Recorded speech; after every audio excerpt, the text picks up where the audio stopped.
समूह प्रसन्न है, आह्लादित है और प्रतीक्षारत माननीय प्रधानमंत्री महोदय के संबोधन की। माता की, भारत माता की, भारत माता की। मेरे प्यारे देशवासियों, मेरे परिवारजन, आज वो शुभ घड़ी है जब हम देश के लिए मर मिटने वाले, देश की आजादी के लिए अपना जीवन समर्पित करने वाले, आजीवन संघर्ष करने वाले, फांसी के तख्त पर चढ़कर के भारत मां की जय के नारे लगाने वाले अनगिनत आजादी के दीवानों को नमन करने का ये पर्व है, उनका पुण्य स्मरण करने का पर्व है।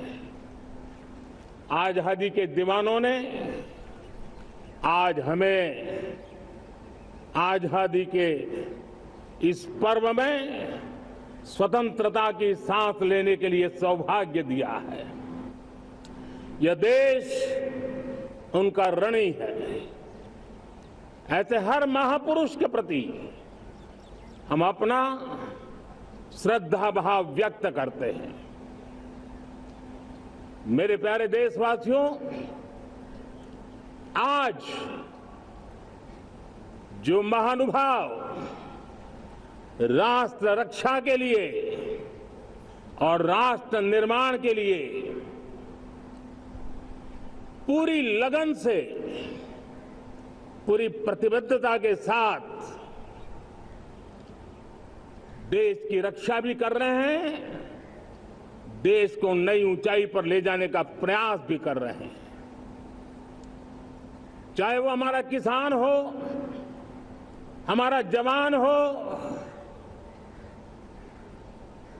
हमारे नौजवानों का हौसला हो, हमारी माताओं बहनों का योगदान हो, दलित हो, पीड़ित हो, शोषित हो, वंचित हो, अभावों के बीच भी स्वतंत्रता के प्रति उसकी निष्ठा, लोकतंत्र के प्रति उसकी श्रद्धा, ये पूरे विश्व के लिए एक प्रेरक घटना है। मैं आज ऐसे सभी को आदरपूर्वक नमन करता हूं। प्यारे देशवासियों, इस वर्ष और पिछले कुछ वर्षों से प्राकृतिक आपदा के कारण हम सबकी चिंता बढ़ती चली जा रही है। प्राकृतिक आपदा में अनेक लोगों ने अपने परिवारजन खोए हैं, संपत्ति खोई है, राष्ट्र ने भी पारावार नुकसान भोगा है। मैं आज उन सब के प्रति अपनी संवेदना व्यक्त करता हूं और मैं उन्हें विश्वास दिलाता हूं कि यह देश इस संकट की घड़ी में उन सब के साथ खड़ा है। मेरे प्यारे देशवासियों, हम जरा आजादी के पहले के वो दिन याद करें। सैकड़ों साल की गुलामी, हर कालखंड संघर्ष का रहा। युवा हो, बुजुर्ग हो, किसान हो, महिला हो, आदिवासी हो, उन्होंने गुलामी के खिलाफ जंग लड़ते रहे, अविरत जंग लड़ते रहे। इतिहास गवाह है कि 1857 के स्वतंत्रता संग्राम जिसको हम याद करते हैं, उसके पूर्व भी हमारे देश के कई आदिवासी क्षेत्र थे जहां आजादी का जंग लड़ा जाता था। साथियों, गुलामी का इतना लंबा कालखंड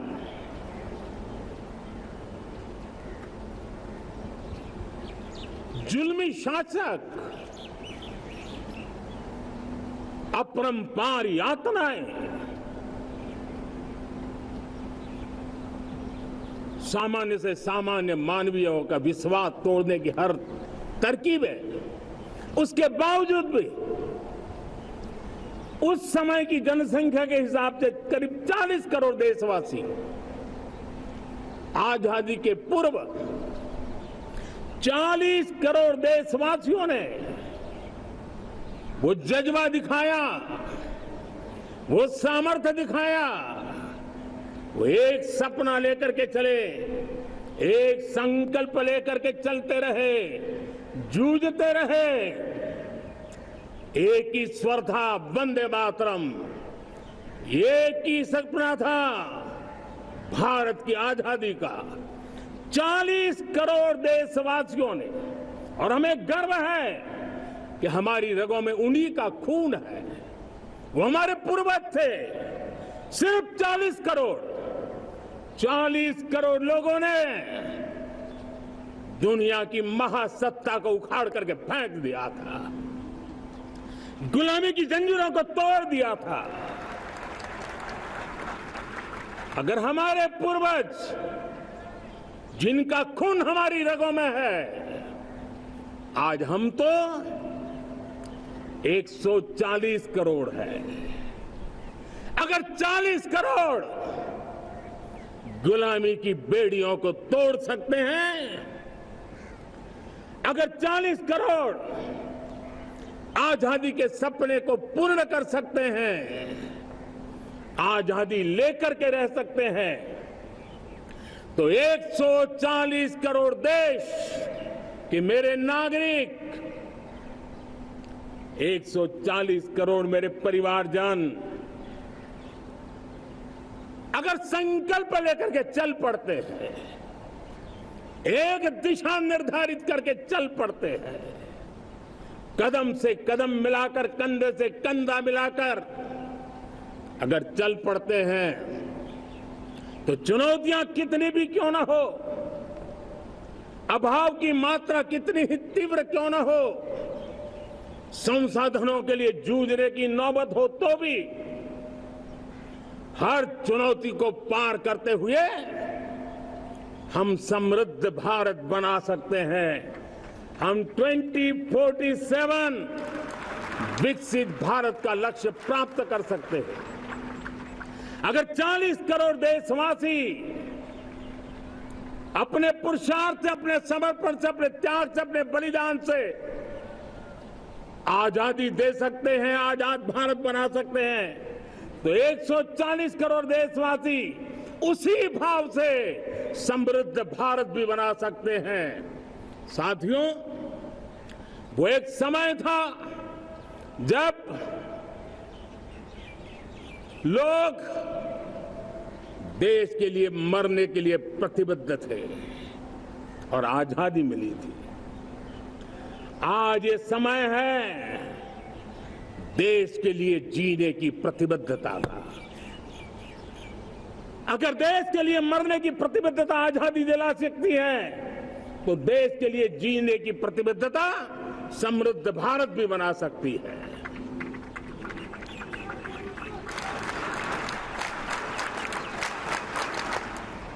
साथियों, विकसित भारत 2047 इस तरफ भाषण के शब्द नहीं है, इसके पीछे कठोर परिश्रम चल रहा है। देश के कोटि कोटि जनों के सुझाव लिए जा रहे हैं और हमने देशवासियों से सुझाव मांगे और मुझे प्रसन्नता है कि मेरे देश के करोड़ों नागरिकों ने विकसित भारत 2047 के लिए अनगिनत सुझाव दिए हैं। हर देशवासी का सपना उसमें प्रतिबिंबित हो रहा है, हर देशवासी का संकल्प उसमें झलकता है। युवा हो, बुजुर्ग हो, गांव के लोग हो, शहर के लोग हो, किसान हो, कामदार हो, दलित हो, आदिवासी हो, पहाड़ों में रहने वाले लोग हो, जंगल में रहने वाले लोग हो, शहरों में रहने वाले लोग हैं, हर किसी ने 2047 में जब देश आजादी का 100 साल मनाएगा तब तक विकसित भारत के लिए अनमोल सुझाव दिए हैं। और मैं जब इन सुझावों को देखता था मेरा मन प्रसन्न हो रहा था। उन्होंने क्या लिखा? कुछ लोगों ने कहा कि दुनिया का स्किल कैपिटल बनाने का सुझाव हमारे सामने रखा। 2047 विकसित भारत के लिए कुछ लोगों ने भारत को मैन्युफैक्चरिंग का ग्लोबल हब बनाने के लिए सुझाव दिया। कुछ लोगों ने भारत की हमारी यूनिवर्सिटीज ग्लोबल बने इसके लिए सुझाव दिया। कुछ लोगों ने यह भी कहा कि क्या आजादी के इतने सालों के बाद हमारा मीडिया ग्लोबल नहीं होना चाहिए। कुछ लोगों ने यह भी कहा कि हमारा स्किल्ड युवा विश्व की पहली पसंद बनना चाहिए। कुछ लोगों ने सुझाव दिया भारत को जल्द से जल्द जीवन के हर क्षेत्र में आत्मनिर्भर बनना चाहिए। कई लोगों ने सुझाव दिया कि हमारे किसान जो मोटा अनाज पैदा करते हैं, जिसको हम श्री अन्न कहते हैं, उस सुपर फूड को दुनिया के हर डाइनिंग टेबल पर पहुंचाना है। हमें विश्व के पोषण को भी बल देना है और भारत के छोटे किसानों को भी मजबूती देनी है। कई लोगों ने सुझाव दिया कि देश में स्थानीय स्वराज की संस्थाओं से लेकर के अनेक इकाइयां हैं, उन सब में गवर्नेंस के रिफॉर्म की बहुत जरूरत है।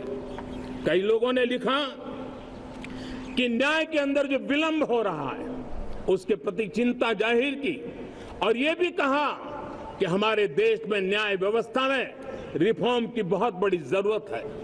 कई लोगों ने लिखा कि कई ग्रीनफील्ड सिटीज बनाने की अब समय की मांग है। किसी ने बढ़ती हुई प्राकृतिक आपदाओं के बीच शासन प्रशासन में कैपेसिटी बिल्डिंग के लिए एक अभियान चलाने का सुझाव दिया।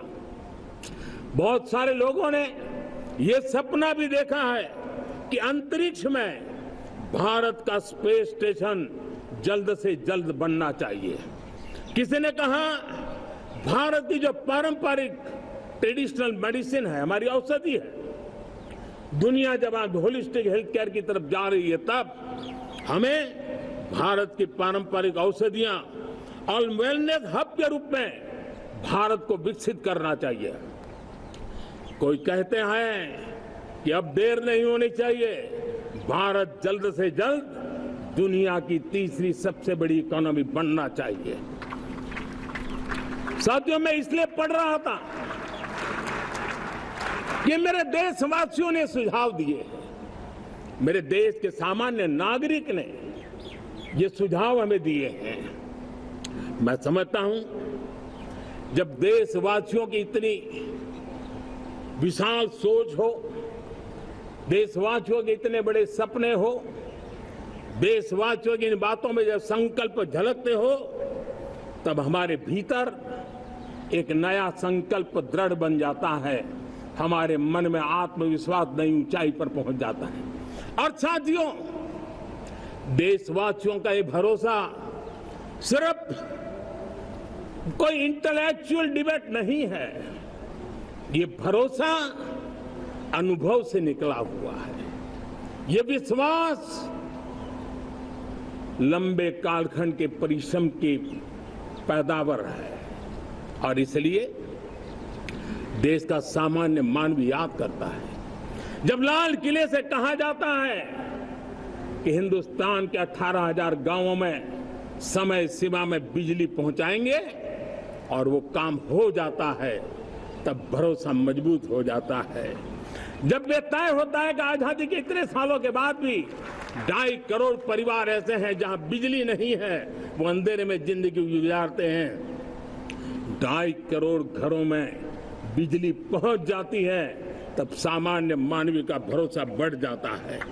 जब बारीकी से स्वच्छ भारत की बात कही जाए, तब इस देश के अग्रिम हरोड़ पंक्ति में बैठे हुए लोग हो, गांव के लोग हो, गरीब बस्ती में रहने वाले लोग हो, छोटे छोटे बच्चे हो, हर परिवार के अंदर स्वच्छता का वातावरण बन जाए, स्वच्छता की चर्चा हो, स्वच्छता के संदर्भ में एक दूसरे को रोक टोकने का निरंतर प्रयास चलता रहे।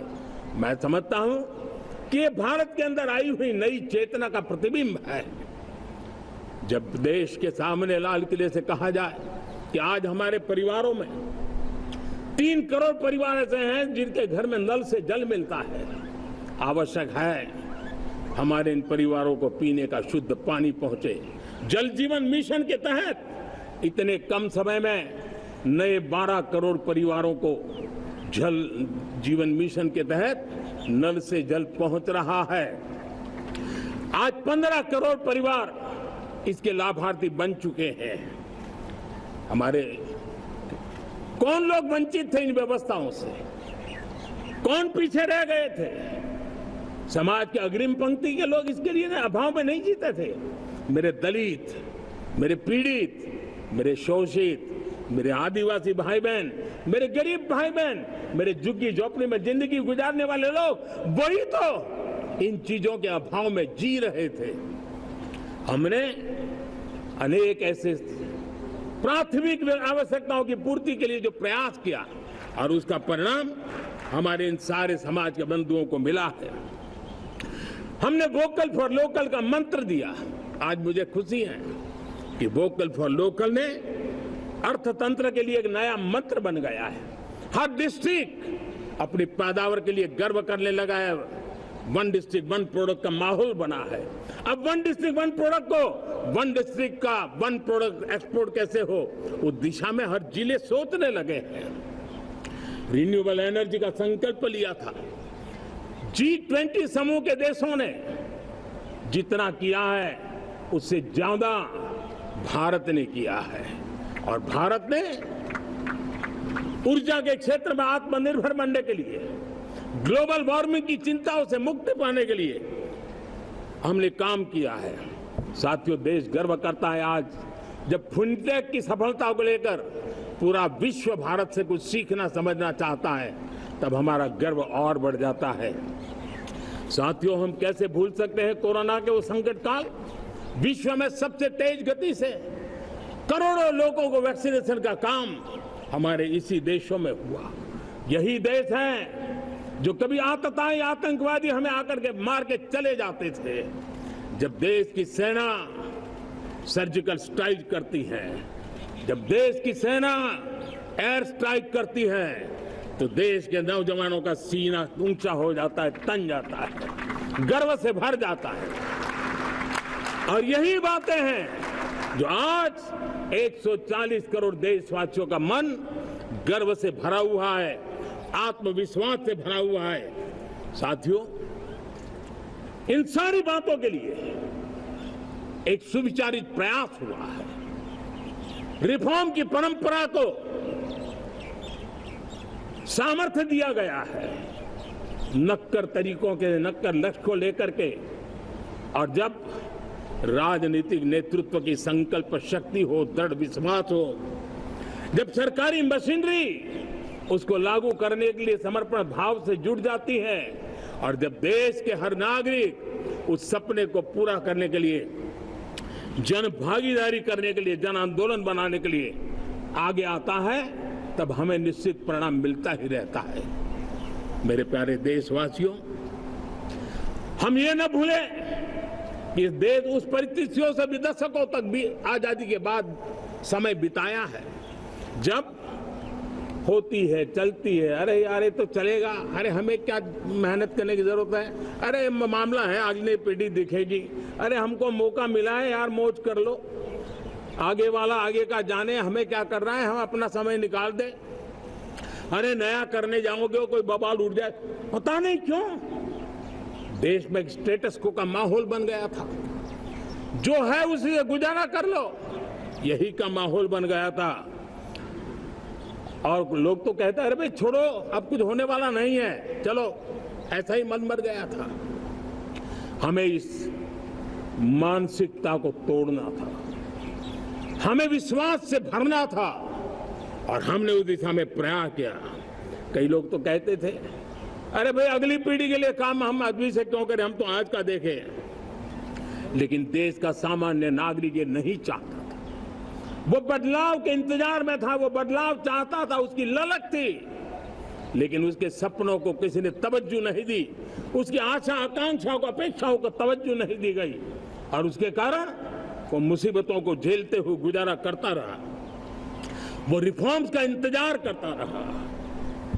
हमें जिम्मेदारी दी गई और हमने बड़े रिफॉर्म्स जमीन पर उतारे।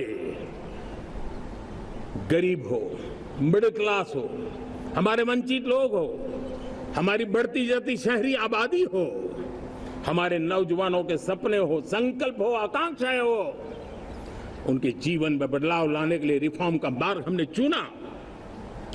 और मैं देशवासियों को विश्वास दिलाना चाहता हूं, रिफॉर्म के प्रति हमारी जो प्रतिबद्धता है वो पिंक पेपर के एडिटोरियल के लिए सीमित नहीं है। हमारे रिफॉर्म्स की ये प्रतिबद्धता है, वो 4 दिन की वाहवाही के लिए नहीं है। हमारी रिफॉर्म्स की प्रक्रिया किसी मजबूरी में नहीं है, देश को मजबूती देने के इरादे से है। और इसलिए मैं आज कह सकता हूं रिफॉर्म का हमारा मार्ग एक प्रकार से ग्रोथ की ब्लूप्रिंट बनी हुई है। ये हमारा रिफॉर्म, ये ग्रोथ, ये बदलाव, ये सिर्फ डिबेट क्लब के लिए, इंटेलेक्चुअल सोसाइटी के लिए, एक्सपर्ट लोगों के लिए सिर्फ चर्चा का विषय नहीं है। साथियों, हमने राजनीतिक मजबूरी के कारण नहीं किया है। हम जो कुछ भी कर रहे हैं वो राजनीति का भागा गुणा करके नहीं सोचते हैं। हमारा एक ही संकल्प होता है, नेशन फर्स्ट, नेशन फर्स्ट, राष्ट्रहित सुप्रीम। ये मेरा भारत महान बने, इसी संकल्प को लेकर के हम कदम उठाते हैं। साथियों, जब रिफॉर्म की बात आती है, एक लंबा परिवेश है। अगर मैं उसकी चर्चा में चला जाऊंगा तो शायद घंटों निकल जाएंगे, लेकिन मैं एक छोटा सा उदाहरण देना चाहता हूं। बैंकिंग क्षेत्र में जो रिफॉर्म हुआ, आप सोचिए बैंकिंग क्षेत्र का क्या हाल था। न विकास होता था, न विस्तार होता था, न विश्वास बढ़ता था। इतना ही नहीं, जिस प्रकार की कारनामे चले उसके कारण हमारे बैंक संकटों से गुजर रहे थे। हमने बैंकिंग सेक्टर को मजबूत बनाने के लिए अनेकविध रिफॉर्म्स किए, और आज उसका कारण हमारी बैंक विश्व में जो इन्हीं गुने मजबूत बैंक के हैं, उसमें भारतीय बैंकों ने अपना स्थान बनाया है। और जब बैंक मजबूत होती है ना, तब फॉर्मल इकोनॉमी की ताकत भी बढ़ती है। जब बैंक की व्यवस्था बन जाती है, जब सामान्य खास करके मध्यम वर्ग के परिवार की जो रिक्वायरमेंट होती है, उसको पूरा करने की सबसे बड़ी ताकत बैंकिंग सेक्टर में होती है।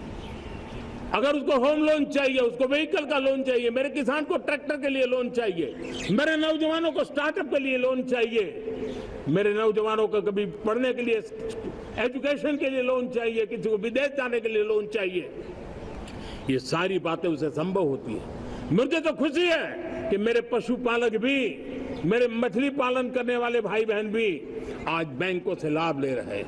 मुझे खुशी है मेरे रेहड़ी पटरी वाले लाखों भाई बहन आज बैंक से साथ जुड़ करके अपनी नई ऊंचाइयों को प्राप्त कर रहे हैं और विकास की दिशा में वो भागीदार बन रहे हैं। हमारे एमएसएमईज, हमारे लघु उद्योग के लिए तो बैंक एक सबसे बड़ी सहायक होती है।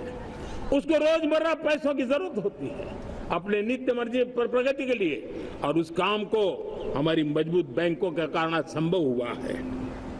साथियों, दुर्भाग्य से हमारे देश में आजादी तो मिली, लेकिन लोगों को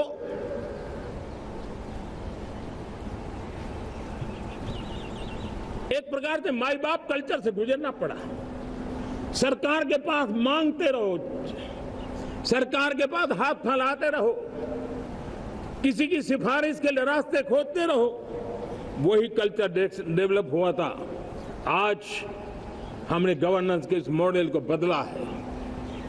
आज सरकार खुद लाभार्थी हितार्थी के पास जाती है। आज सरकार खुद उसके घर गैस का चूल्हा पहुंचाती है। आज सरकार खुद उसके घर पानी पहुंचाती है। आज सरकार खुद उसके घर बिजली पहुंचाती है। आज सरकार खुद उसको आर्थिक मदद दे करके विकास के नए आयामों को सर करने के लिए प्रेरित करती है, प्रोत्साहित करती है। आज सरकार खुद नौजवान के स्किल डेवलपमेंट के लिए अनेकविध कदम उठा रही है। साथियों, बड़े रिफॉर्म्स के लिए हमारी सरकार बहुत ही प्रतिबद्ध है और हम इसी के द्वारा देश में प्रगति की राह को चुनना चाहते हैं। साथियों, देश में नई व्यवस्थाएं बन रही है।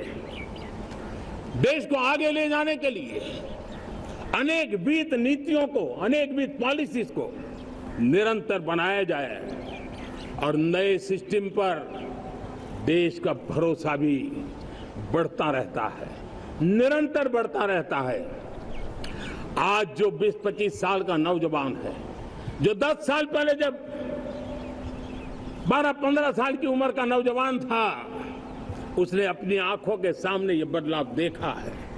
10 साल के भीतर भीतर उसके सपनों को आकार मिला है, धार मिली है और उसके आत्मविश्वास में एक नई चेतना जगी है और वही देश का एक नया सामर्थ्य के रूप में उभरना है। आज विश्व भर में भारत की साख बढ़ी है, भारत के प्रति देखने का नजरिया बदला है। आज विश्व में युवाओं के लिए संभावनाओं के द्वार खुले हैं। रोजगार के अनगिनत नए अवसर जो शायद आजादी के इतने सालों के बाद भी नहीं आए थे, वो आज उनके दरवाजे पर दस्तक दे रहे हैं। संभावनाएं बढ़ती गई हैं, नए मौके बन रहे हैं। मेरे देश के युवाओं को अब धीरे धीरे चलने का इरादा नहीं है। मेरा देश का नौजवान इंक्रीमेंटल प्रगति में विश्वास नहीं करता। मेरा देश का नौजवान छलांग मारने के मूड में है। वो छलांग मार के नई सिद्धियों को प्राप्त करने के मूड में है। मैं कहना चाहूंगा, भारत के लिए गोल्डन एरा है। वैश्विक परिस्थितियों की तुलना में भी देखें, ये गोल्डन एरा है। ये हमारा स्वर्णिम कालखंड है। मेरे प्यारे देशवासियों, ये अवसर हमें जाने नहीं देना है, ये मौका हमें जाने नहीं देना चाहिए और इसी मौके को पकड़ करके अपने सपने और संकल्पों को लेकर के चल पड़ेंगे तो हम देश की स्वर्णिम भारत की जो अपेक्षा और हमें विकसित भारत का 2047 का लक्ष्य हम पूरा करके रहेंगे। हम सदियों की बेड़ियों को तोड़ करके निकले हैं। आज टूरिज्म का क्षेत्र हो, एमएसएमई का क्षेत्र हो, एजुकेशन हो, हेल्थ सेक्टर हो, ट्रांसपोर्ट सेक्टर हो, खेती और किसानी का सेक्टर हो, हर सेक्टर में एक नया आधुनिक सिस्टम बन रहा है। हम विश्व की बेस्ट प्रैक्टिसेस को भी आगे देख रखते हुए हम हमारे देश की परिस्थितियों के अनुसार आगे बढ़ना चाहते हैं। हर सेक्टर में आधुनिकता की जरूरत है, नएपन की जरूरत है, टेक्नोलॉजी को जोड़ने की जरूरत है और हर सेक्टर में हमारी नई नीतियों के कारण इन सारे क्षेत्रों में एक नया सपोर्ट मिल रहा है, नई ताकत मिल रही है। हमारे सारे अवरोध हटे, हमारी बंदी से दूर हो, हम पूरे सामर्थ्य के साथ चल पड़े, खिल उठे, सपनों को पा करके रहे, सिद्धि को हम अपने निकट देखें, हम आत्मसात करें, उस दिशा में हम चलना है। अब आप देखिए कितना बड़ा बदलाव रहा है। मैं एकदम जमीनी स्तर की बात करूं, विमेन सेल्फ हेल्प ग्रुप, आज 10 साल में हमारे 10 करोड़ बहनें विमेन सेल्फ हेल्प ग्रुप में जुड़ी हैं। 10 करोड़ नई बहनें हैं। हमें गर्व हो रहा है कि हमारे सामान्य परिवार की, गांव की 10 करोड़ महिलाएं आर्थिक रूप से आत्मनिर्भर बन रही हैं। और जब महिला आर्थिक रूप से आत्मनिर्भर बनती हैं, तब परिवार की निर्णय प्रक्रिया की हिस्सेदार बनती हैं, एक बहुत बड़ी सामाजिक परिवर्तन की गारंटी लेकर के आती है। मुझे गर्व है इस बात पर, लेकिन साथ साथ मुझे गर्व इस बात का भी है कि हमारे सीईओ आज दुनिया भर के अंदर अपनी धाक जमा रहे हैं। भारत के हमारे सीईओ विश्व भर में अपनी धाक जमा रहे हैं। हमारे लिए खुशी की बात है कि एक तरफ मेरे सीईओ दुनिया भर में नाम कमा रहे हैं, भारत का नाम बढ़ा रहे हैं, तो दूसरी तरफ विमेन सेल्फ हेल्प ग्रुप से 1 करोड़ मेरी सामान्य परिवार की माताएं बहनें लखपति दीदी बनती है। मेरे लिए ये भी उतना ही गर्व की बात है। अब हमने सेल्फ हेल्प ग्रुप को 10 लाख रुपए से 20 लाख रुपए देने का निर्णय किया है। अब तक 9 लाख करोड़ रुपए बैंकों के माध्यम से हमारे इन विमेन सेल्फ हेल्प ग्रुप को मिले हैं, और जिसकी मदद से वो अपने अनेकविध कामों को बढ़ावा रहे हैं। मेरे साथियों, मेरे नौजवान इस तरफ ध्यान दें। स्पेस सेक्टर एक फ्यूचर है हमारे साथ जुड़ा हुआ, एक महत्वपूर्ण पहलू है, हम उस पर भी बल दे रहे हैं। हमने स्पेस सेक्टर में बहुत रिफॉर्म किए हैं। जिन बंधनों में हमने स्पेस सेक्टर को बांध के रखा था, उसे हमने खोल दिया है। आज सैकड़ों स्टार्टअप्स स्पेस के सेक्टर में आ रहे हैं। वाइब्रेंट बनता जाता हमारा स्पेस सेक्टर भारत को एक शक्तिशाली राष्ट्र बनाने का एक महत्वपूर्ण अंग है, और हम इसको दूर की सोच के साथ मजबूती दे रहे हैं। आज private satellite, private rocket launch हो रहे हैं। ये गर्व की बात है।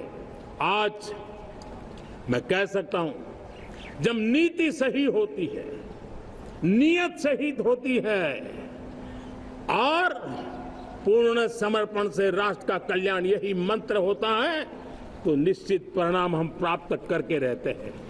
मेरे प्यारे देशवासियों, आज देश में नए अवसर बने, तब मैं कह सकता हूं 2 चीजें और हुई जिसने विकास को एक गति दी है, विकास को एक नई छलांग दी है। और ये है, पहला है आधुनिक इंफ्रास्ट्रक्चर का निर्माण। हमने इंफ्रास्ट्रक्चर को आधुनिक बनाने की दिशा में बहुत बड़े कदम उठाए हैं। और दूसरी तरफ सामान्य मानवीय के जीवन में जो बाधाएं हैं, ईज ऑफ लिविंग का हमारा जो सपना है, उस पर भी हमने उतना ही बल दिया है। पिछले 1 दशक में अभूतपूर्व इंफ्रास्ट्रक्चर का विकास हुआ है। रेल हो, रोड हो, एयरपोर्ट हो, पोर्ट हो, ब्रॉडबैंड कनेक्टिविटी हो, गांव-गांव नए स्कूल बनाने की बात हो, जंगलों में स्कूल बनाने की बात हो, दूर सुदूर इलाकों में अस्पताल बनाने की बात हो, आरोग्य मंदिर बनाने की बात हो, मेडिकल कॉलेजों का काम हो, आयुष्मान आरोग्य मंदिरों का निर्माण चलता हो, 60,000 से ज्यादा अमृत सरोवर बने हो, 2 लाख पंचायतों तक ऑप्टिकल फाइबर नेटवर्क पहुंचा हो, नहरों का एक बहुत बड़ा जाल बिछाया जा रहा हो, 4 करोड़ पक्के घर बनना, गरीबों को एक नया आश्रय मिलना, 3 करोड़ नए घर बनाने के संकल्प के साथ आगे बढ़ने की हमारी कोशिश हो। हमारा पूर्वी भारत, नॉर्थ ईस्ट, उसका इलाका आज इंफ्रास्ट्रक्चर के लिए जाने जाना लगा है। और हमने ये जो कायाकल्प किया है, उसका सबसे बड़ा लाभ समाज के उन वर्गों तक हम पहुंचे हैं जब ग्रामीण सड़कें वहां बनी है जिनकी तरफ कोई देखता नहीं था, जिस इलाकों को नहीं देखता था, जिन गांवों को नहीं देखता था। दलित हो, पीड़ित हो, शोषित हो, वंचित हो, पिछड़े हो, आदिवासी हो, जंगल में रहने वाले हो, दूर सुदूर पहाड़ों में रहने वाले हो, सीमावर्ती स्थान पर रहने वाले हो, हमने उनकी आवश्यकता की पूर्ति की है। हमारे मछुआरे भाई बहनों की आवश्यकताओं को पूरा करना, हमारे पशुपालकों के जीवन को बदलना, एक प्रकार से सर्वांगीण विकास का प्रयास हमारी नीतियों में रहा, हमारी नीयत में रहा है, हमारे रिफॉर्म में रहा है, हमारे कार्यक्रमों में रहा है, हमारी कार्यशैली में रहा है। और उस सबसे बड़ा लाभ मेरे युवाओं को होता है। उनको नए नए अवसर मिलते हैं, नए नए क्षेत्र में कदम रखने का उसके लिए संभावनाएं बन जाती है, और वही तो सबसे ज्यादा रोजगार दे रहा है। और सबसे ज्यादा रोजगार प्राप्त करने का अवसर इन्हीं समय में उनको मिला है। हमारा जो मध्यम वर्गीय परिवार है, मध्यम वर्गीय परिवार को क्वालिटी ऑफ लाइफ वो स्वाभाविक उसकी अपेक्षा रहती है। वो देश के लिए बहुत देता है, तो देश का भी दायित्व है कि उसकी जो क्वालिटी ऑफ लाइफ में जो उसकी अपेक्षाएं हैं, सरकार की कठिनाइयों से मुक्ति की उसकी जो अपेक्षाएं हैं, उसको पूर्ण करने के लिए हम निरंतर प्रयास करते हैं। और मैंने तो सपना देखा है कि 2047 जब विकसित भारत का सपना होगा तो उसकी एक इकाई ये भी होगी कि सामान्य मानव के जीवन में सरकार की दखलें कम हो, जहां सरकार की जरूरत हो वहां अभाव न हो, और जहां सरकार की बेकारण प्रभाव भी न हो, इस प्रकार की व्यवस्था पर हम प्रतिबद्ध हैं। मेरे प्यारे देशवासियों, हम छोटी छोटी जरूरतों पर भी ध्यान देते हैं, हम छोटी छोटी आवश्यकताओं पर ध्यान देते हैं और उसको लेकर हम चलते हैं। चाहे हमारे गरीब का घर का चूल्हा जलता रहे, गरीब की मां को कभी आंसू पी करके सोना न पड़े, और इसके लिए मुफ्त इलाज की योजना हमारी चल रही है। बिजली, पानी, गैस अब सैचुरेशन के मूड पर है, और जब हम सैचुरेशन की बात करते हैं वो 100% होता है।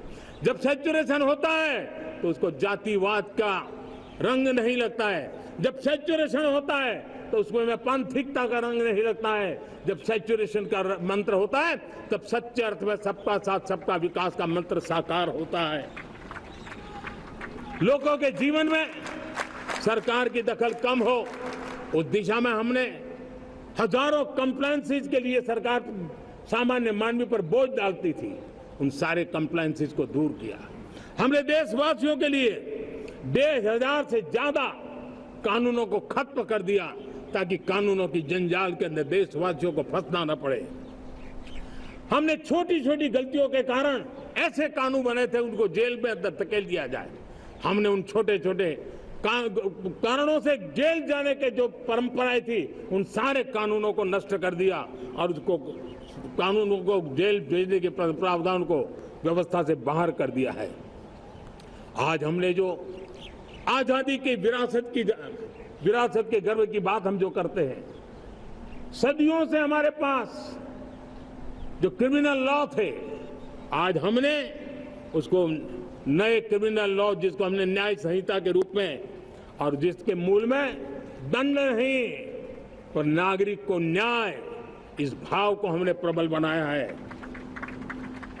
ईज ऑफ लिविंग बनाने के लिए देशव्यापी मिशन में काम कर हर लेवल पर मैं सरकार के प्रतिनिधियों का आह्वान करता हूं। मैं जनप्रतिनिधि, वो किसी भी दल के क्यों न हो, किसी भी राज्य के क्यों न हो, सबसे आग्रह करता हूं कि हमने एक मिशन मोड में ईज ऑफ लिविंग के लिए कदम उठाने चाहिए। मैं हमारे युवाओं को, प्रोफेशनल्स को, सबको मैं कहना चाहता हूं, आप अपने स्थान पर जहां पर आपको छोटी छोटी दिक्कतें होती है, आप उसके सॉल्यूशन को लेकर के सरकार को चिट्ठी लिखते रहिए। सरकार को बताइए कि बिना कारण की कठिनाई आए उसको दूर करने से कोई नुकसान नहीं है। मैं पक्का मानता हूं आज सरकारें संवेदनशील है। हर सरकार, स्थानीय स्वराज्य की संस्था होगी या राज्य सरकार होगी या केंद्र सरकार होगी, उसको तवज्जो देगी। गवर्नेंस में रिफॉर्म्स, ये हमें विकसित भारत 2047 के सपने के लिए हमने उसको जोर लगा करके आगे बढ़ाना होगा, ताकि सामान्य मानवी के जीवन में अवकाश ही अवकाश पैदा हो, रुकावटें खत्म होती चली जाए। नागरिकों का डिग्निटी ऑफ सिटीजन, नागरिकों के जीवन में सम्मान मिले। डिलीवरी के संबंध में कभी किसी को ये कहने की मोहब्बत ना आया कि ये तो मेरा हक था कि मुझे मिला नहीं, उसको खोजना न पड़े। सरकार के गवर्नेंस में डिलीवरी सिस्टम को और मजबूती चाहिए। आप देखिए, देश में जब हम रिफॉर्म की बात करते हैं, आज देश में करीब करीब 3 लाख संस्थाएं काम कर रही है, चाहे पंचायत हो, नगर पंचायत हो, नगर पालिका हो, महानगर पालिका हो, यूटी हो, स्टेट हो, डिस्ट्रिक्ट हो, केंद्र, छोटी मोटी 3 लाख करीब करीब इकाइयां हैं। अगर ये हमारे 3 लाख इकाइयों को मैं आज आह्वान करता हूं कि अगर आप साल में अपने स्तर पर जिन चीजों की जरूरत है सामान्य मानवी के लिए 2 रिफॉर्म करें। ज्यादा नहीं कह रहा हूं मेरे साथियों, एक पंचायत हो, एक राज्य सरकार हो, कोई विभाग हो, सिर्फ 1 साल में 2 रिफॉर्म और उसको जमीन पर उतारें। आप देखिए, हम देखते ही देखते 1 साल में करीब करीब 25-30 लाख रिफॉर्म कर सकते हैं। जब 25-30 लाख रिफॉर्म हो जाए तब सामान्य मानवी का विश्वास कितना बढ़ जाएगा, उसकी शक्ति राष्ट्र को नई ऊंचाई पर ले जाने में कितनी काम आएगी। और इसलिए हम अपने स्तर पर होती है चलती से मुक्ति पाकर के बदलावों के लिए आगे आए, हिम्मत के साथ आगे आए। और सामान्य मानवी की जरूरत तो छोटी छोटी जरूरत होती है, पंचायत लेवल पर भी वो मुसीबतें झेल रहा है, उन मुसीबतों से हम मुक्ति दिलाएं तो मुझे पक्का विश्वास है कि हम सपनों को पार कर सकते हैं। मेरे प्यारे देशवासियों, आज देश आकांक्षाओं से भरा हुआ है। हमारे देश का नौजवान नई सिद्धियों को चूमना चाहता है, नए नए शिखरों पर वो कदम रखना चाहता है। और इसलिए हमारी कोशिश है हर सेक्टर में कार्य को हम गति दें, तेज गति दें। और उसके द्वारा पहले हम हर सेक्टर में नए अवसर पैदा करें। दूसरा, ये बदलती हुई व्यवस्थाओं के लिए जो सपोर्टिव इंफ्रास्ट्रक्चर चाहिए, उन इंफ्रास्ट्रक्चर पर हम बदलाव के मजबूती देने की दिशा में काम करें। और तीसरी बात है, नागरिकों की मूलभूत सुविधाओं के विषय में हम प्राथमिकता दें, उसको बल दें। इन तीनों भारत में एक एस्पिरेशनल सोसाइटी का निर्माण किया है और उसके परिणाम स्वरूप आज समाज खुद एक विश्वास से भरा हुआ है। हमारे देशवासियों की आकांक्षा है, उनके एस्पिरेशंस, हमारे नौजवानों की ऊर्जा हमारे देश के सामर्थ्य के साथ जोड़ करके हम आगे बढ़ने की एक ललक लेकर के चल रहे हैं। मुझे विश्वास है रोजगार और स्वरोजगार नए रिकॉर्ड के अवसर पर हम काम किया है। प्रति व्यक्ति आज आय दोगुनी करने में हम सफल हुए हैं। ग्लोबल ग्रोथ में भारत का योगदान बड़ा है। भारत का एक्सपोर्ट लगातार बढ़ रहा है। विदेशी मुद्रा भंडार लगातार बढ़ा हुआ है, पहले से 2 गुना पहुंचा है। ग्लोबल संस्थानों का भारत के प्रति भरोसा बढ़ा है। मुझे विश्वास है भारत की दिशा सही है, भारत की गति तेज है और भारत के सपनों में सामर्थ्य है। लेकिन इन सबके साथ संवेदनशीलता का हमारा मार्ग हमारे लिए ऊर्जा में एक नई चेतना भरता है। मम भाव हमारे कार्य की शैली है। समभाव भी चाहिए, मम भाव भी चाहिए, उसको लेकर के हम चल रहे हैं। साथियों, मैं जब कोरोना काल को याद करता हूं, कोरोना की वैश्विक महामारी के बीच सबसे तेजी से इकोनॉमी को बेहतर बनाने वाला कोई देश है तो वो देश भारत है। तब लगता है कि हमारी दिशा सही है।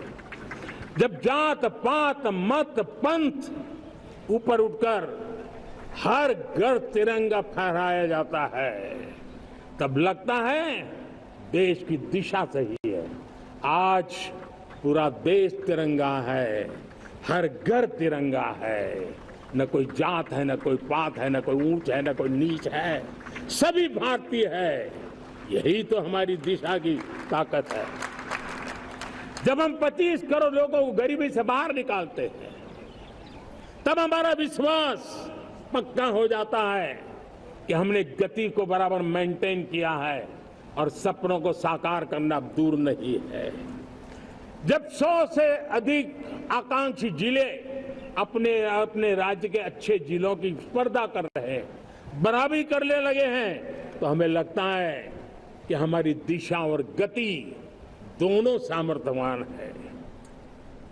जब हमारे उन आदिवासी साथियों को वो मदद मिलती है, पीएम जनमन के द्वारा उनको जो योजनाएं पहुंची थी, आबादी बहुत छोटी है, लेकिन बहुत दूर सुदूर इलाकों में छुटपुट परिवार रहते हैं, हमने उनको खोज के निकाला है, उनके लिए चिंता की है।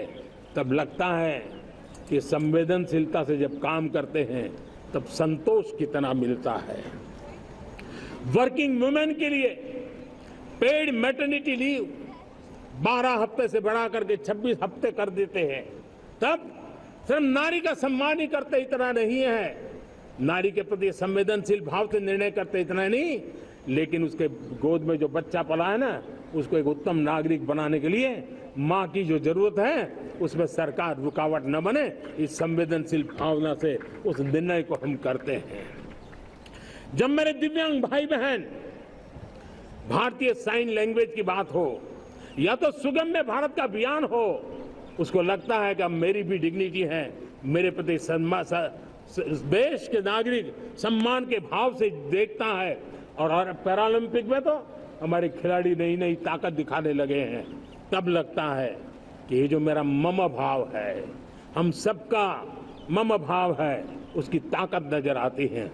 हमारे ट्रांसजेंडर समाज के प्रति हम जिस संवेदना के साथ निर्णय बना रहे हैं, हम नए नए कानून बना रहे हैं, उनको सम्मान का जीवन देने के लिए हम प्रयास कर रहे हैं, तब बदलाव की हमारी दिशा सही दिखता है। सेवा भाव से किए गए इन कामों का जो त्रिविध मार्गों से हम चले हुए हैं, इन कामों का एक सीधा सीधा लाभ आज उसके परिणाम के रूप में हमें नजर आ रहा है। 60 साल बाद लगातार तीसरी बार आपने हमें देश सेवा का मौका दिया है। मेरे 140 करोड़ देशवासी, आपने जो आशीर्वाद दिए हैं, उस आशीर्वाद में मेरे लिए एक ही संदेश है, जन जन की सेवा, हर परिवार की सेवा, हर क्षेत्र की सेवा और सेवा भाव से समाज की शक्ति को साथ लेकर के विकास की नई ऊंचाइयों पर पहुंचना। 2047 विकसित भारत के सपने को लेकर के चलना, उसी एक संदेश को लेकर मैं आज लाल किले की प्राचीर से हमें आशीर्वाद देने के लिए मैं कोटि कोटि देशवासियों का सर झुका करके आभार व्यक्त करता हूं। मैं उनके प्रति नतमस्तक होता हूं और मैं उनको विश्वास दिलाता हूं कि हमें नई ऊंचाइयों को नए जोश के साथ आगे बढ़ना है। हमें सिर्फ जो हो गया है वो संतोष मान करके बैठने वाले हम लोग नहीं हैं, वो हमारे संस्कार में नहीं है। हम कुछ और करने के लिए, कुछ और आगे बढ़ने के लिए और कुछ और नई ऊंचाइयों को पार करने के लिए हम आगे बढ़ना चाहते हैं। विकास को, समृद्धि को, सपनों को साकार करने को, संकल्प को लिए जीवन खपाने को हम अपना स्वभाव बनाना चाहते हैं, देशवासियों का स्वभाव बनाना चाहते हैं। मेरे प्यारे देशवासियों, आज नई शिक्षा नीति बहुत एक मात्रा में कई राज्यों ने उसको अच्छा इनिशिएटिव लिए हैं और उसके कारण आज एक 21वीं सदी के अनुरूप हमारी शिक्षा व्यवस्था को जो हम बल देना चाहते हैं, और विकसित भारत के सपने के लिए जिस प्रकार से मानव समूह तैयार करना चाहते हैं, नई शिक्षा नीति बहुत बड़ी भूमिका अदा है। मैं नहीं चाहता हूं कि मेरे देश के नौजवानों को अब विदेशों में पढ़ने के लिए मजबूर होना पड़े। मध्यम वर्गीय परिवार के लाखों करोड़ों रुपया बच्चों को विदेश पढ़ने के लिए भेजने में खर्च हो जाए। हम यहां ऐसी शिक्षा व्यवस्था का विकसित करना चाहते हैं कि मेरे देश के नौजवानों को विदेश जाना न पड़े, मेरे मध्यम वर्गीय परिवारों को लाखों करोड़ रुपया खर्च करना न पड़े। इतना ही नहीं, ऐसे संस्थान निर्माण हो ताकि विदेशों से लोग भारत के अंदर उनका मुंह मोड़े। अभी अभी हमने बिहार का हमारा गौरवप्रद इतिहास रहा है, नालंदा यूनिवर्सिटी का पुनर्निर्माण किया है।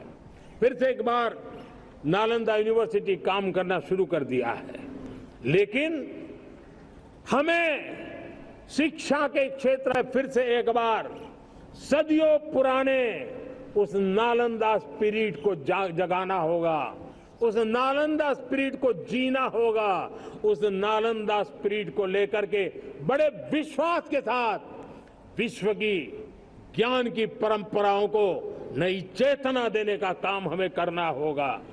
मुझे पक्का विश्वास है कि नई शिक्षा नीति ने मातृभाषा पर बल दिया है।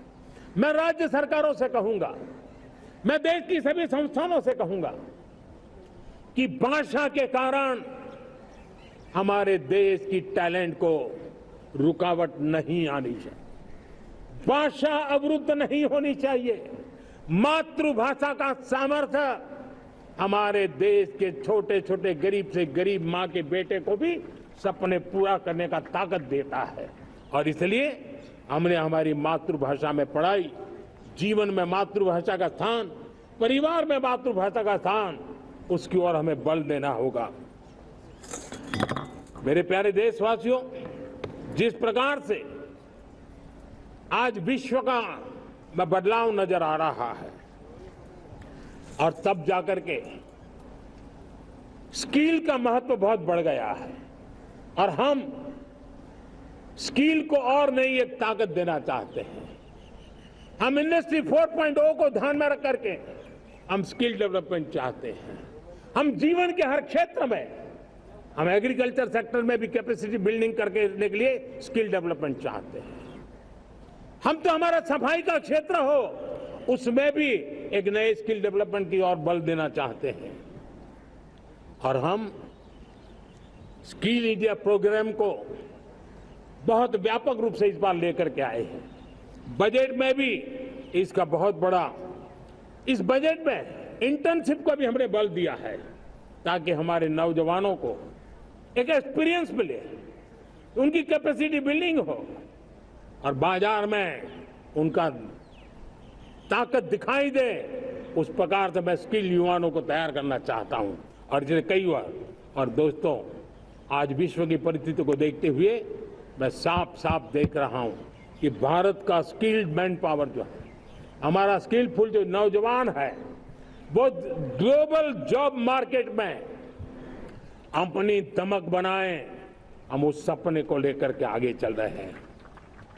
साथियों, विश्व जिस तेजी से बदल रहा है, जीवन के हर क्षेत्र में साइंस और टेक्नोलॉजी का महत्व बढ़ता चला जाने वाला है। हमें साइंस को बहुत बढ़ देने की आवश्यकता है। और मैंने देखा चंद्रयान की सफलता के बाद हमारे स्कूल कॉलेज के अंदर साइंस और टेक्नोलॉजी के प्रति एक नई रुचि का वातावरण बना है, नई दिलचस्पी बढ़ी है। तब हमारे शिक्षा संस्थानों ने ये जो मनोभाव बना है उसको नर्चर करने के लिए आगे आना होगा। भारत सरकार ने भी रिसर्च के लिए सपोर्ट बढ़ा दिया है। हमने ज्यादा से ज्यादा चेयर स्थापित किए हैं। हमने नेशनल रिसर्च फाउंडेशन बना करके हमने उसको एक कानूनी परिवेश में ला करके स्थायी रूप से एक व्यवस्था विकसित की है ताकि रिसर्च को लेकर के निरंतर बल मिले और ये रिसर्च फाउंडेशन उस काम को करे। मेरे बड़े गर्व की बात है कि बजट में हमने 1 लाख करोड़ रुपया रिसर्च और इनोवेशन के लिए हमने देने का निर्णय किया है ताकि हमारे देश के नौजवान के पास जो आइडियाज है, उस आइडियाज को हम जमीन पर उतार पाए। साथियों, आज भी हमारे देश में मेडिकल एजुकेशन के लिए हमारे बच्चे बाहर जा रहे हैं। वैसा का हमारे वो ज्यादातर मध्यम वर्गीय परिवार के, उनके लाखों करोड़ों रुपए खर्च हो जाते हैं, और तब जाकर के हमने पिछले 10 साल में मेडिकल सीटों को करीब करीब 1 लाख कर दिया। आज मैं करीब 25,000 युवा हर साल विदेश में मेडिकल एजुकेशन के लिए जाते हैं, और ऐसे ऐसे देश में जाना पड़ रहा है, कभी कभी जो मैं सुनता हूं तो हैरान हो जाता हूं। और इसलिए हमने तय किया है कि अगले 5 साल में मेडिकल लाइन में 75,000 नई सीटें बनाई जाएगी। मेरे प्यारे देशवासियों, विकसित भारत 2047 वो स्वस्थ भारत भी होना चाहिए, और जब स्वस्थ भारत हो तो आज जो बच्चे हैं उनके पोषण पर आज से ही ध्यान देने की जरूरत है। और इसलिए हमने विकसित भारत की जो पहली पीढ़ी है उनकी तरफ विशेष ध्यान दे करके हमने पोषण का एक अभियान चला है। हमने राष्ट्रीय पोषण मिशन शुरू किया है, पोषण को हमने प्राथमिकता दी है। मेरे प्यारे देशवासियों, हमारी कृषि व्यवस्था को ट्रांसफॉर्म करना बहुत जरूरी है, समय की मांग है। हम सदियों से जिस परंपरा में दबे हुए हैं, जकड़े हुए हैं, उससे मुक्ति पानी होगी, और हमारे किसानों को उसके लिए हम मदद भी दे रहे हैं। हम उसको ट्रांसफॉर्म करने की दिशा में लगातार काम करते आए हैं।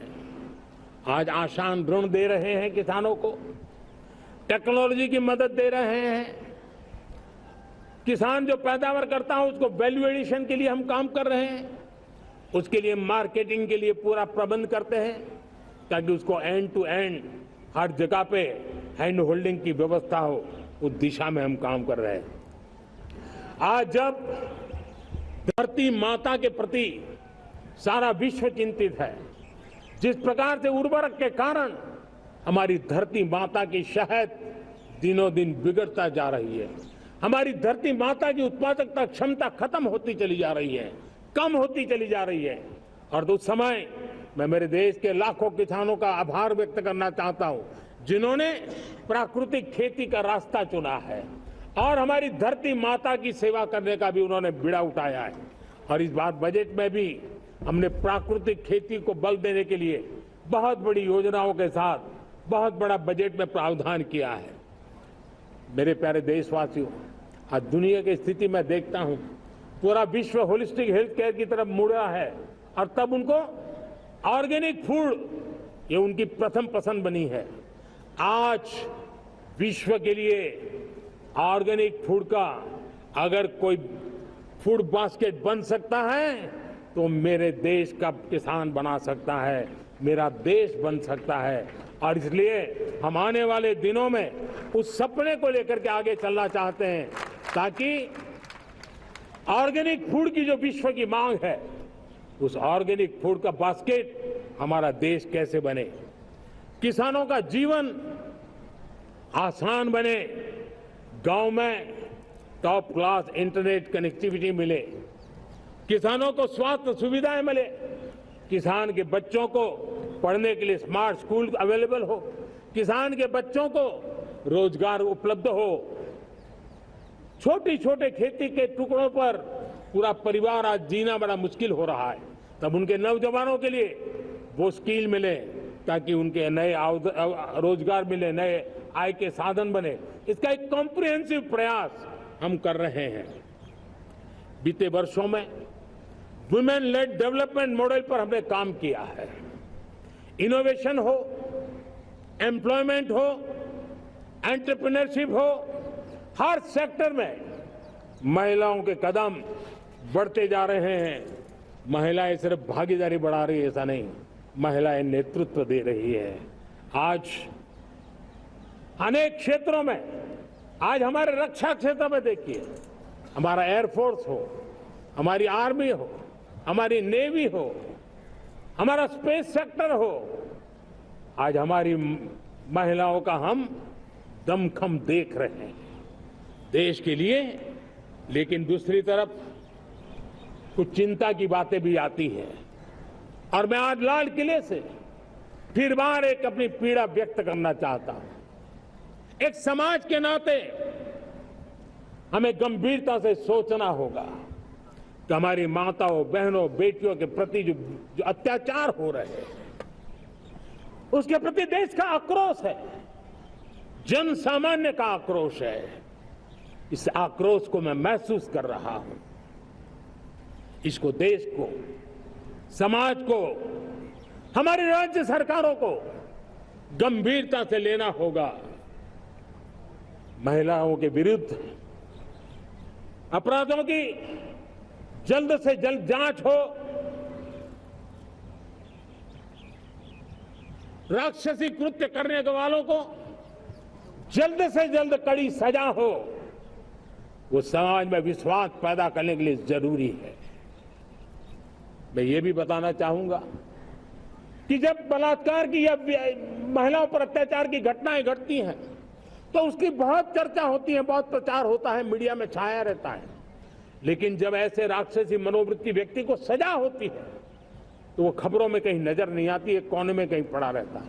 अब समय की मांग है कि जिनको सजा होती है उसकी व्यापक चर्चा हो, ताकि ऐसा पाप करने वालों को भी डर पैदा हो कि ये पाप करने की हालत ये होती है कि फांसी पर लटकना पड़ता है।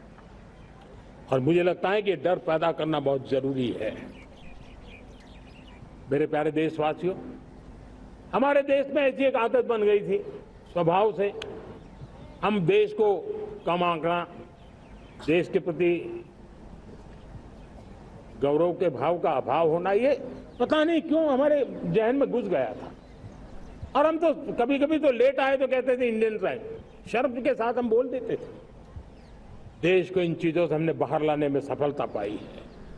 किसी जमाने में कहा जाता था अरे खिलौने भी बाहर से आते थे, वो दिन देखे हमने। आज मैं गर्व से कह सकता हूं कि मेरे देश के खिलौने दुनिया के बाजार में अपनी धमक लेकर के पहुंच रहे हैं। खिलौने हमारे एक्सपोर्ट होने शुरू हुए। तो एक जमाना था हम मोबाइल फोन इंपोर्ट करते थे, आज मोबाइल फोन का मैन्युफैक्चरिंग का इकोसिस्टम बना है, एक बहुत बड़ा हब बना है, और आज हम मोबाइल फोन दुनिया में एक्सपोर्ट करने लगे हैं। ये भारत की ताकत है। साथियों, भविष्य के साथ सेमीकंडक्टर जुड़ा हुआ है, आधुनिक टेक्नोलॉजी जुड़ी है, एआई जुड़ा हुआ है। हमने सेमीकंडक्टर मिशन पर काम शुरू किया है। हर उपकरण में मेड इन इंडिया चिप क्यों न हो, क्यों ये सपना मेरे देश का नौजवान देखे। टैलेंट यहाँ है, सारे इस प्रकार के रिसर्च काम हिंदुस्तान में होते हैं, तो प्रोडक्शन भी हिंदुस्तान में होगा, सेमीकंडक्टर का काम भी हिंदुस्तान में होगा, और हम एंड टू एंड सॉल्यूशन दुनिया को देने की ताकत रखते हैं, और हम उसको साथियों एक जमाना हमने देखा है 2G के लिए हम कैसा संघर्ष करते थे। आज हर उपकरण में हम देख रहे हैं, हम तेजी से आगे बढ़े। और 5G जिस तेजी से पूरे देश में रोल आउट हुआ, हिंदुस्तान के करीब करीब सभी क्षेत्रों में 5G पहुंच गया, वो विश्व में तेज गति से 5G पहुंचाने में हम आगे रहे। और देश साथियों, मैंने कहा हम रुकने वाले नहीं है। 5G पे रुक जाना हमें मंजूर नहीं है। हम 6G पर अभी से मिशन मोड में काम कर रहे हैं, और विश्व में हम उसमें भी अपनी धमक जमाएंगे, ये मैं विश्वास से कहता हूं। मेरे प्यारे साथियों, डिफेंस सेक्टर हमारी आदत हो गई थी, डिफेंस बजट कितना ही क्यों न हो, लेकिन कभी को सोचता नहीं था कि डिफेंस बजट बढ़ा तो जाता कहां है। डिफेंस बजट विदेशों से खरीदी में चला जाता था। अब हम चाहते हैं हम आत्मनिर्भर बने, और मैं हमारी डिफेंस फोर्सेस का हृदय से धन्यवाद करता हूं। उन्होंने हजारों ऐसी चीजें लिस्ट कर दी है। उन्होंने तय किया है कि हम विदेश से नहीं लाएंगे। राष्ट्र के लिए जीना क्या कहते हैं, ये हमारे सेना के जवानों ने दिखाया है, और उसके कारण डिफेंस के सेक्टर में हम आत्मनिर्भर होते चले जा रहे हैं।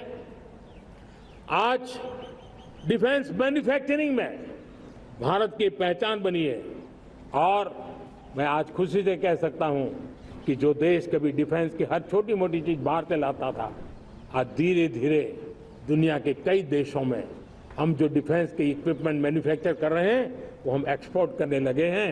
दुनिया में डिफेंस हब, मैन्युफैक्चरिंग हब के रूप में हम धीरे धीरे उभर रहे हैं। हम मैन्युफैक्चरिंग क्षेत्र को बढ़ावा देना चाहते हैं क्योंकि रोजगार के लिए सर्वाधिक आवश्यक है। आज पीएलआई स्कीम को बहुत बड़ी सफलता मिली है। एफडीआई रिफॉर्म्स उसने भी हमें बहुत बड़ी ताकत दी है। एमएसएमईज को बहुत बड़ा बल मिला है, नई व्यवस्थाएं विकसित हुई है और उसके कारण हमारा मैन्युफैक्चरिंग सेक्टर, हम दुनिया का एक मैन्युफैक्चरिंग हब बने। जिस देश के पास इतनी नौजवान शक्ति हो, जिस देश के अंदर ये सामर्थ्य हो, हम मैन्युफैक्चरिंग की दुनिया में भी इंडस्ट्री 4.0 में हम बहुत बड़ी ताकत के साथ आगे जाना चाहते हैं और इसके लिए आवश्यक स्किल डेवलपमेंट उस पर भी हमने बल दिया है और स्किल डेवलपमेंट में भी हमने नए मॉडल तय किए हैं। हमने जन भागीदारी को जोड़ा है ताकि तुरंत रिक्वायरमेंट के अनुसार स्किल डेवलपमेंट हम कर सके। और मुझे विश्वास है, मैं लाल किले की प्राचीर से कह रहा हूं, वो दिन दूर नहीं होगा जो भारत इंडस्ट्रियल मैन्युफैक्चरिंग का हब होगा, दुनिया उसकी तरफ देखती होगी। आज विश्व की बहुत बड़ी कंपनियां भारत में निवेश करना चाहती हैं। ये चुनाव के बाद मैंने देखा, मेरे तीसरे कार्यकाल में जितने लोग मुझसे मिलने के लिए मांग कर रहे हैं वो ज्यादातर निवेशक लोग हैं, विश्व भर के निवेशक हैं। वो आना चाहते हैं, भारत में निवेश करना चाहते हैं। ये एक बहुत बड़ा गोल्डन अपॉर्चुनिटी है। मैं राज्य सरकारों से आग्रह करता हूं कि आप निवेशकों को आकर्षित करने के लिए स्पष्ट नीति निर्धारित कीजिए, गुड गवर्नेंस का आश्वासन दीजिए, लॉ एंड ऑर्डर सिचुएशन के लिए उनको भरोसा दीजिए। हर राज्य एक तंदुरुस्त स्पर्धा में आगे आए। राज्य के बीच निवेशकों को खींचने के लिए स्पर्धा होनी चाहिए निवेशकों को लिए, ताकि उनके राज्य में निवेशक आएंगे, उनके राज्य के नौजवानों को स्थानीय रूप से अवसर मिलेगा, रोजगार का अवसर मिलेगा। नीतियों में परिवर्तन लाना चाहिए तो ग्लोबल रिक्वायरमेंट के अनुसार नीतियों को राज्यों ने परिवर्तित करना चाहिए। लैंड की आवश्यकता है तो राज्यों ने लैंड बैंक बनानी चाहिए। गुड गवर्नेंस सिंगल पॉइंट पर काम करने के लिए राज्य जितने प्रोएक्टिव होंगे, जितने ज्यादा प्रयास करेंगे, जो निवेशक आ रहे हैं वो कभी भी वापस नहीं जाएंगे। सिर्फ भारत सरकार से काम ये होता नहीं है, राज्य सरकारों की बहुत बड़ी आवश्यकता होती है, क्योंकि जो भी प्रोजेक्ट लगने वाला है उस राज्य में लगने वाला है, उसको हर राज्य के साथ रोजमर्रा का काम पड़ता है। और इसलिए मैं राज्यों से आग्रह करूंगा कि जब विश्व पूरा भारत की तरफ आकर्षित हो रहा है, विश्व पूरा भारत में निवेश करने के लिए प्रतिबद्ध हो रहा है, तब ये हमारा दायित्व बनता है कि हमारी पुरानी आदतें छोड़ करके स्पष्ट नीति के साथ हम आगे आए। देखिए, आपको परिणाम अपने राज्य में दिखाई देगा और आपका राज्य भी चमक उठेगा, ये मैं आपको विश्वास देता हूं। साथियों, भारत अपनी बेस्ट क्वालिटी के लिए पहचानी जाए, ये बहुत जरूरी है। अब विश्व के लिए हमें डिजाइन ऑफ इंडिया का क्षेत्र, डिजाइन इन इंडिया, इस पर हमने बल देना है। हमें कोशिश करनी है अब इंडियन स्टैंडर्ड इंटरनेशनल स्टैंडर्ड बनने चाहिए। इंडियन स्टैंडर्ड इंटरनेशनल स्टैंडर्ड बनेंगे तब हमारी हर चीज को सहजता से मोहर लग जाएगी और ये हमारे प्रोडक्शन की क्वालिटी पर निर्भर करेगा, हमारी सेवा की क्वालिटी पर निर्भर करेगा, हमारे अप्रोच की क्वालिटी पर निर्भर करेगा। और इसलिए हमें क्वालिटी पर बल देकर के आगे बढ़ना है। हमारे पास टैलेंट है, डिजाइन के क्षेत्र में हम दुनिया को बहुत कुछ नया दे सकते हैं। डिजाइन इन इंडिया, इस आह्वान को लेकर के हमें अब आगे चलना है। Design in India and design for the world, इस सपने को लेकर के चलना है। मैं देख रहा हूं गेमिंग की दुनिया का बहुत बड़ा मार्केट खड़ा हुआ है, लेकिन आज भी गेमिंग की दुनिया पर प्रभाव खास करके उन खेलों को बनाने वाले लोग, प्रोडक्ट करने वाले लोग, विदेशी कमाई होती। भारत के पास बहुत बड़ी विरासत है।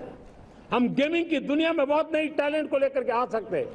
विश्व के हर बच्चे को हमारे देश के बनी हुई गेमिंग की ओर आकर्षित कर सकते हैं। मैं चाहता हूं कि भारत के बच्चे, भारत के नौजवान, भारत के आईटी प्रोफेशनल्स, भारत के एआई के प्रोफेशनल्स, वे गेमिंग की दुनिया को लीड करें। खेलने में नहीं, गेमिंग की दुनिया में हमारे प्रोडक्ट पूरे विश्व में पहुंचने चाहिए और पूरी दुनिया में हमारे एनिमेटर्स काम कर सकते हैं। एनिमेशन की दुनिया में हम अपनी दाग जमा सकते हैं। हम उस दिशा में काम करें। मेरे प्यारे देशवासियों, आज विश्व के अंदर ग्लोबल वार्मिंग, क्लाइमेट चेंज हर क्षेत्र में चिंता और चर्चा का विषय रहता है। भारत ने उस दिशा में काफी कदम उठाए हैं। हम विश्व को आश्वस्त करते रहे हैं और शब्दों से नहीं, अपने कार्यों से, प्राप्त परिणामों से हमने विश्व को आश्वस्त भी किया है और विश्व को आश्चर्यचकित भी किया है। हम ही हैं जिन्होंने सिंगल यूज प्लास्टिक पर प्रतिबंध लगाया है। हमने रिन्यूएबल एनर्जी पर विस्तार किया है। हमने रिन्यूएबल एनर्जी को एक नई ताकत दी है। आने वाले कुछ वर्षों में हम नेट जीरो फ्यूचर की ओर आगे बढ़ रहे हैं। मुझे याद है पेरिस अकॉर्ड में जिन देशों ने अपने लक्ष्य निर्धारित किए थे, आज मैं लाल किले की प्राचीर से मेरे देशवासियों की ताकत दुनिया को बताना चाहता हूं। G20 देश के समूह जो नहीं कर पाए, वो मेरे देश के नागरिकों ने करके दिखाया है। मेरे देशवासियों ने करके दिखाया है। हिंदुस्तान ने करके दिखाया है। पेरिस अकॉर्ड के अंदर जो टारगेट हमने तय किए थे, उन टारगेट को समय से पहले पूरा करने वाला G20 देशों के समूह में अगर कोई है तो एकमात्र मेरा हिंदुस्तान है, एकमात्र मेरा भारत है। और इसलिए गर्व होता है साथियों। रिन्यूएबल एनर्जी के टारगेट हमने पूरे, हम 2030 तक रिन्यूएबल एनर्जी को 500 गीगावाट तक ले जाने के लिए मकसद से काम कर। आप कल्पना कर सकते हैं कि कितना बड़ा लक्ष्य है। दुनिया के लोग सिर्फ 500 गीगावाट शब्द सुनते हैं ना, तो मेरी तरफ ऐसे ऐसे देखते हैं। लेकिन आज मैं विश्वास से कह रहा हूं देशवासियों को कि इस लक्ष्य को भी हम पूरा करके रहेंगे और ये मानव जाति की भी सेवा करेगा, हमारे भविष्य की भी सेवा करेगा, हमारे बच्चों के उज्जवल भविष्य की गारंटी बनेगा। हमने 2030 तक हमारी रेलवे को नेट जीरो एमिशन का लक्ष्य लेकर के हम चल रहे हैं। साथियों, पीएम सूर्य घर मुफ्त बिजली योजना उसको एक नई ताकत देने वाली है और ये बदलाव का फल मेरे देश के सामान्य परिवार को मिला, विशेष करके मेरे मध्यम वर्ग को मिलेगा जब उसका बिजली का बिल मुफ्त हो जाएगा। इलेक्ट्रिक व्हीकल, उसकी मांग बढ़ती जा रही है। जब पीएम सूर्य घर योजना से वो बिजली उत्पादन करता है सूर्य से, तो उसका व्हीकल का प्रवास का खर्चा भी वो कम कर सकता है। साथियों, हम ग्रीन हाइड्रोजन मिशन लेकर के एक ग्लोबल हब बनना चाहते हैं। बहुत तेजी से नीतियां बनाई गई हैं, बहुत तेजी से उसका इम्प्लीमेंटेशन का काम हो रहा है और भारत ग्रीन हाइड्रोजन एक न्यू एनर्जी की दिशा में हम जाना चाहते हैं। और ये सारे जो प्रयास चल रहे हैं, क्लाइमेट की चिंता तो है ही है, ग्लोबल वार्मिंग की चिंता है, लेकिन इसके अंदर ग्रीन जॉब्स की बहुत बड़ी संभावना है और इसलिए आने वाले कालखंड में ग्रीन जॉब्स का महत्व बढ़ता है। तो उसको सबसे पहले कैप्चर करने के लिए, मेरे देश के नौजवानों को अवसर देने के लिए और ग्रीन जॉब्स के लिए एक बहुत बड़ा क्षेत्र को बढ़ावा दे रहे हैं। मेरे प्यारे देशवासियों, आज हमारे साथ इस तिरंगे झंडे के नीचे वो नौजवान बैठे हैं जिन्होंने ओलंपिक की दुनिया में भारत का परचम लहराया।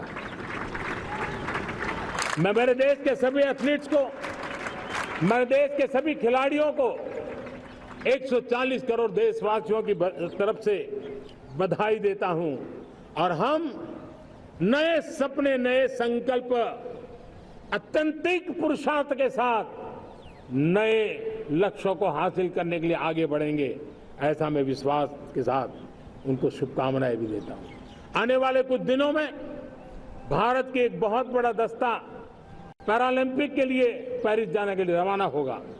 मैं मेरे सभी पैरालंपिक खिलाड़ियों को भी हृदय से बहुत बहुत शुभकामनाएं देता हूं। साथियों, भारत ने G20 को ऑर्गेनाइज किया, हिंदुस्तान के अनेक शहरों में ऑर्गेनाइज किया, 200 से ज्यादा इवेंट किए। पूरे विश्व में G20 का इतना बड़ा व्याप, इतना बड़ा कार्यक्रम कभी नहीं हुआ, इस बार हुआ। इसने एक बात सिद्ध कर दी है कि भारत में बड़े से बड़े कार्यक्रम ऑर्गेनाइज करने की ताकत है। भारत को किसी को भी हॉस्पिटैलिटी का सामर्थ्य भारत में सबसे ज्यादा है। अगर ये सिद्ध हो चुका है तो साथियों, हिंदुस्तान का सपना है कि 2036 में जो ओलंपिक होगा वो मेरे हिंदुस्तान की धरती पर हो। इसके लिए हम तैयारी कर रहे हैं, उसके लिए हम आगे बढ़ेंगे। साथियों, समाज के आखिरी तबके के जो लोग हैं, ये हमारा सामाजिक दायित्व है। अगर कोई पीछे रह जाते हैं तो हमारी आगे बढ़ने की गति कम कर देता है, और इसलिए हम आगे बढ़ना चाहते हैं तो भी सफलता तब मिलती है पीछे वाले को भी साथ साथ आगे ले आए। और इसलिए हम सबका दायित्व बनता है कि हमारे समाज में आज भी जो क्षेत्र पीछे रह गए हैं, जो समाज पीछे रह गए हैं, जो लोग पीछे रह गए हो, हमारे छोटे छोटे किसान हो, हमारे जंगलों में रहने वाले मेरे आदिवासी भाई बहन हो, हमारी माताएं बहनें हो, हमारे मजदूर हो, हमारे श्रमिक साथी हो, हमारे कामगार लोग हो, इन सबको हमें बराबरी में लाने के लिए, हमारे बराबर लाने के लिए भरपूर प्रयास करना है। लेकिन अब गति पकड़ गई है, अब लंबे दिन तक हमें वो करना नहीं पड़ेगा, बहुत जल्द वो हमारे पास पहुंच जाएंगे, हमारी बराबरी में आ जाएंगे, हमारी ताकत बहुत बढ़ जाएगी। और बड़ी संवेदना के साथ हमें इस काम को करना है, और इसके लिए एक बहुत बड़ा अवसर आ रहा है। मैं मानता हूं संवेदनशीलता की दृष्टि से इससे बड़ा अवसर क्या हो सकता है।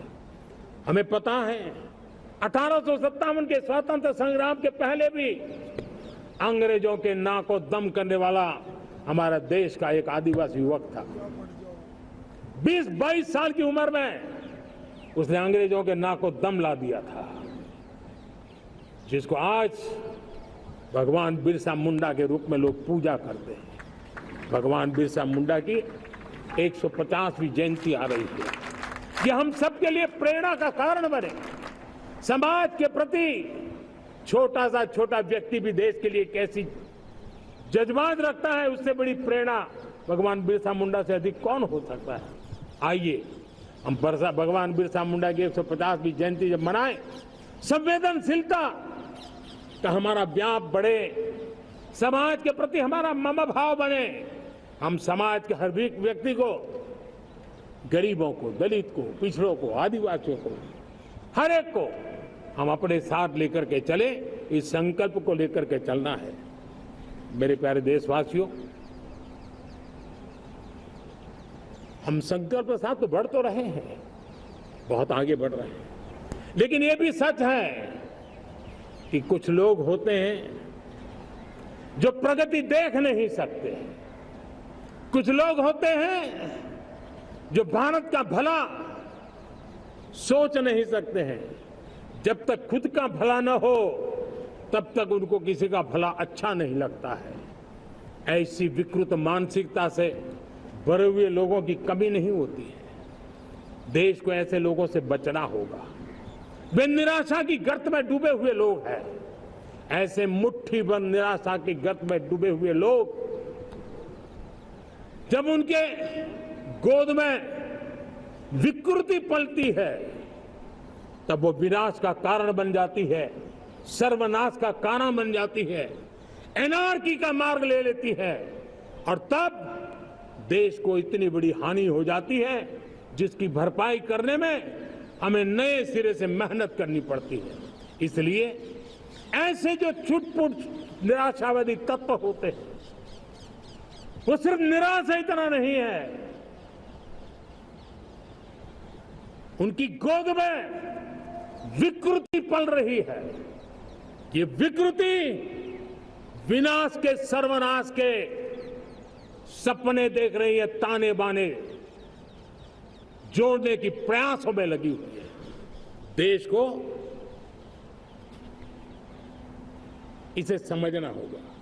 लेकिन मैं देशवासियों को कहना चाहता हूं कि हम हमारी नेक नीयत से, हमारी ईमानदारी से, राष्ट्र के प्रति हमारे समर्पण से हम सारी परिस्थितियों के बावजूद भी विपरीत मार्ग पर जाने वालों के लिए भी, उनके भी दिल जीत करके हम देश को आगे बढ़ने के हमारे संकल्प में कभी भी पीछे नहीं हटेंगे, ये मैं विश्वास दिलाना चाहता हूं। साथियों, चुनौतियां हैं, अनगिनत चुनौतियां हैं। चुनौतियां भीतर भी है, चुनौतियां बाहर भी है। और जैसे जैसे हम ताकतवर बनेंगे, जैसे जैसे हमारा तवज्जो बढ़ेगा, तो चुनौतियां भी बढ़ने वाली है। बाहर की चुनौतियां और बढ़ने वाली है, और मुझे उसका भली भांति अंदाज है। लेकिन मैं ऐसी शक्तियों को कहना चाहता हूं, भारत का विकास किसी के लिए संकट लेकर के नहीं आता। हम विश्व में समृद्ध थे, तब भी हमने कभी दुनिया को युद्ध में नहीं झोंका है। हम बुद्ध का देश है, युद्ध हमारी राह नहीं है। और इसलिए विश्व चिंतित न हो भारत के आगे बढ़ने से। मैं विश्व समुदाय को विश्वास दिलाता हूं कि आप भारत के संस्कारों को समझिए, भारत के हजारों साल के इतिहास को समझिए। आप हमें संकट मत मानिए, आप उन तरकीबों से न जुड़िए जिसके कारण पूरी मानव जात का कल्याण करने का सामर्थ्य जिस भूमि में है, उस भूमि को ज्यादा मेहनत करनी पड़े। लेकिन फिर भी मैं देशवासियों को कहना चाहता हूं, चुनौतियां कितनी ही क्यों न हो, चुनौती को चुनौती देना ये हिंदुस्तान की फितरत में है। न हम डिगेंगे, न हम थकेंगे, न हम रुकेंगे, न हम झुकेंगे। हम संकल्पों की पूर्ति के लिए 140 करोड़ देशवासियों का भाग्य बदलने के लिए, भाग्य सुनिश्चित करने के लिए, राष्ट्र के सपनों को साकार करने के लिए हम कोई कोर कसर नहीं छोड़ेंगे।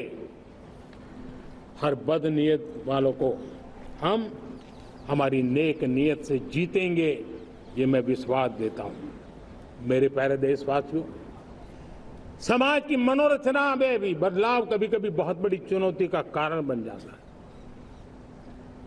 हमारा हर देशवासी भ्रष्टाचार की दीमक से परेशान रहा है। हर स्तर के भ्रष्टाचार ने सामान्य मानवीय का व्यवस्थाओं के प्रति विश्वास तोड़ दिया है। उसको अपनी योग्यता, क्षमता का प्रति अन्याय की जो गुस्सा होता है, वो राष्ट्र की प्रगति में नुकसान करता है। और इसलिए हमने व्यापक रूप से भ्रष्टाचार के खिलाफ एक जंग छेड़ा है। मैं जानता हूं इसकी कीमत मुझे चुकानी पड़ती है, मेरी प्रतिष्ठा को चुकानी पड़ती है, लेकिन राष्ट्र से बड़ी मेरी प्रतिष्ठा नहीं हो सकती है, राष्ट्र के सपनों से बड़ा मेरा सपना नहीं हो सकता। और इसलिए ईमानदारी के साथ भ्रष्टाचार के खिलाफ मेरी लड़ाई जारी रहेगी, तीव्र गति से जारी रहेगी, और भ्रष्टाचारियों पर कार्रवाई जरूर होगी। मैं भ्रष्टाचारियों के लिए भय का वातावरण पैदा करना चाहता हूं, ताकि देश के सामान्य नागरिक को लूटने की जो परंपरा बनी है, उस परंपरा को मुझे रोकना है। लेकिन सबसे बड़ी नई चुनौती आई, भ्रष्टाचारियों से निपटना तो है ही, लेकिन समाज जीवन में उच्च स्तर पर एक जो परिवर्तन आया है, वो सबसे बड़ी चुनौती भी है और एक समाज के लिए सबसे बड़ी चिंता भी है। क्या कोई कल्पना कर सकता है कि मेरे ही देश में इतना महान संविधान हमारे पास होने के बावजूद भी कुछ ऐसे लोग निकल रहे हैं जो भ्रष्टाचार का महिमा मंडन कर रहे हैं, खुलेआम भ्रष्टाचार का जय जयकार कर रहे हैं। समाज में इस प्रकार के बीज बोने का जो प्रयास हो रहा है, भ्रष्टाचार का जो महिमा मंडन हो रहा है, भ्रष्टाचारियों की स्वीकार्यता बढ़ाने का जो निरंतर प्रयास चल रहा है, वो स्वस्थ समाज के लिए बहुत बड़ी चुनौती बन गया है, बहुत बड़ी चिंता का विषय बन गया है। भ्रष्टाचारियों के प्रति समाज में दूरी बनाए रखने से ही किसी भी भ्रष्टाचारी को उस रास्ते पर जाने से डर लगेगा। अगर उसका महिमा मंडन होगा तो जो आज भ्रष्टाचार नहीं करता है उसको भी लगता है कि तो समाज में प्रतिष्ठा का रंग बन जाता है, उस रास्ते में जाने में बुरा नहीं है। मेरे प्यारे देशवासियों, बांग्लादेश में जो कुछ भी हुआ है उसको लेकर पड़ोसी देश के नाते चिंता होना, मैं इसको समझ सकता हूं। मैं आशा करता हूं कि वहां पर हालात जल्द ही सामान्य होंगे, खास करके 140 करोड़ देशवासियों की चिंता कि वहां हिंदू, वहां के अल्पसंख्यक, उस समुदाय की सुरक्षा सुनिश्चित हो। भारत हमेशा चाहता है कि हमारे पड़ोसी देश सुख और शांति के मार्ग पर चले। शांति के प्रति हमारा कमिटमेंट है, हमारे संस्कार है। हम आने वाले दिनों में बांग्लादेश की विकास यात्रा में हमेशा हमारा शुभचिंतन ही रहेगा, क्योंकि हम मानव जाति की भलाई सोचने वाले लोग हैं। मेरे प्यारे देशवासियों, हमारे संविधान को 75 वर्ष हो रहे हैं। भारत के संविधान के 75 वर्ष की यात्रा देश को एक बनाना, देश को श्रेष्ठ बनाने में बहुत बड़ी भूमिका रही है। भारत के लोकतंत्र को मजबूती देने में हमारे देश के संविधान की बहुत बड़ी भूमिका रही। हमारे देश के दलित, पीड़ित, शोषित, वंचित को सुरक्षा देने का बहुत बड़ा काम हमारे संविधान ने किया है। अब जब संविधान के 75 वर्ष हम मनाने जा रहे हैं, तब हम देशवासियों ने संविधान में निर्दिष्ट कर्तव्य के भाव पर बल देना बहुत जरूरी है। और जब मैं कर्तव्य की बात करता हूं, तब मैं सिर्फ नागरिकों पर बोझ बनाना नहीं चाहता। कर्तव्य केंद्र सरकार के भी है, कर्तव्य केंद्र सरकार के हर मुलाजिम के भी है, कर्तव्य राज्य सरकारों के भी है, राज्य सरकार के हर मुलाजिम के हैं, कर्तव्य हर स्थानीय स्वराज संस्था के हैं, चाहे पंचायत हो, नगर पालिका हो, महानगर पालिका हो, तहसील हो, जिला हो, हर किसी के कर्तव्य है। लेकिन साथ साथ 140 करोड़ देशवासियों की कर्तव्य है। अगर हम सब मिल करके अपने कर्तव्यों का निर्वाह करेंगे तो हम अपने आप औरों के अधिकारों की रक्षा करने के लिए निमित्त बनेंगे। और जब कर्तव्य का पालन होता है तब अधिकारों की रक्षा निहित होती है, उसके लिए कोई अलग से प्रयास करने की जरूरत नहीं पड़ जाती है। मैं चाहता हूं कि हमारे इस भाव को लेकर हम चलेंगे, हमारा लोकतंत्र भी मजबूत होगा, हमारा सामर्थ्य और बढ़ेगा और हम एक नई शक्ति के साथ आगे बढ़ेंगे। मेरे प्यारे देशवासियों, हमारे देश में सुप्रीम कोर्ट ने बार बार यूनिफॉर्म सिविल कोड को लेकर जो चर्चा की है, अनेक बार आदेश दिए हैं, क्योंकि देश का एक बहुत बड़ा वर्ग मानता है और उसमें सच्चाई भी है कि जिस सिविल कोड को हम लेकर के जी रहे हैं, वो सिविल कोड सचमुच में तो एक प्रकार का कम्युनल सिविल कोड है, भेदभाव करने वाला सिविल कोड है। ऐसे सिविल कोड से जब संविधान के 75 वर्ष मना रहे हैं और संविधान की भावना भी जो हमें कहती है करने के लिए, देश की सुप्रीम कोर्ट भी हमें कहती है करने के लिए, और तब जो संविधान निर्माताओं का सपना था, उस सपने को पूरा करना हम सबका दायित्व है। और मैं मानता हूं इस गंभीर विषय पर देश में चर्चा हो, व्यापक चर्चा हो, हर कोई अपने विचारों को लेकर के आए और उन कानूनों को, जो कानून धर्म के आधार पर देश को बांटते हैं, जो ऊंच नीच का कारण बन जाते हैं, ऐसे कानूनों को आधुनिक समाज में कोई स्थान नहीं हो सकता है। और इसलिए मैं तो कहूंगा, अब समय की मांग है कि देश में एक सेकुलर सिविल कोड हो। हमने कम्युनल सिविल कोड में 75 साल बिताए हैं, अब हमें सेक्युलर सिविल कोड की तरफ जाना होगा और तब जाकर के देश में धर्म के आधार पर जो भेदभाव हो रहे हैं, सामान्य नागरिक को जो दूरी महसूस होती है, उससे हमें मुक्ति मिलेगी। मेरे प्यारे देशवासियों, जब मैं देश में एक चिंता हमेशा कहता हूं, परिवारवाद, जातिवाद भारत के लोकतंत्र को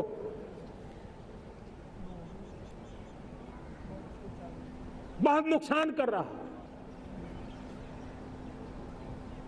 देश को, लोक राजनीति को हमें परिवारवाद और जातिवाद से मुक्ति दिलानी होगी। आज मैं देख रहा हूं मेरे सामने जो नौजवान है, उसमें लिखा हुआ है माय भारत, जिस संगठन का नाम है उसकी चर्चा लिखी है, यहां बहुत बढ़िया तरीके से लिखा हुआ है। माय भारत के अनेक मिशन है। एक मिशन ये भी है कि हम जल्द से जल्द देश में राजनीतिक जीवन में जनप्रतिनिधि के रूप में 1 लाख ऐसे नौजवानों को आगे लाना चाहते हैं।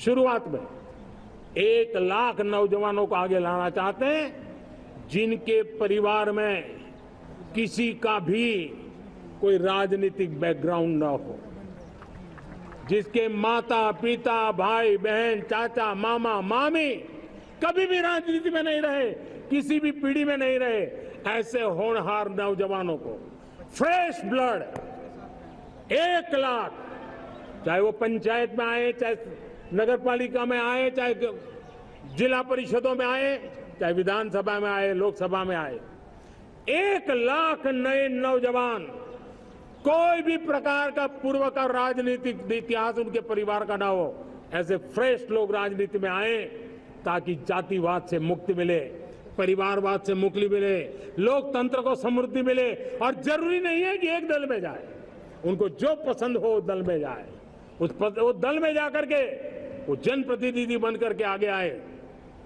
देश तय करके चले कि आने वाले दिनों में 1 लाख ऐसे नौजवान जो परिवार राजनीति से दूर दूर का संबंध नहीं है, ऐसे फ्रेश ब्लड आएंगे तो सोच भी नहीं आएगी, सामर्थ्य भी नहीं आएगा, लोकतंत्र समृद्ध होगा। और इसलिए हमें इस दिशा में आगे होना है। और मैं चाहूंगा कि देश ने बार बार चुनाव इस देश की प्रगति में रुकावट बन रहे हैं, गतिरोध पैदा कर रहे हैं।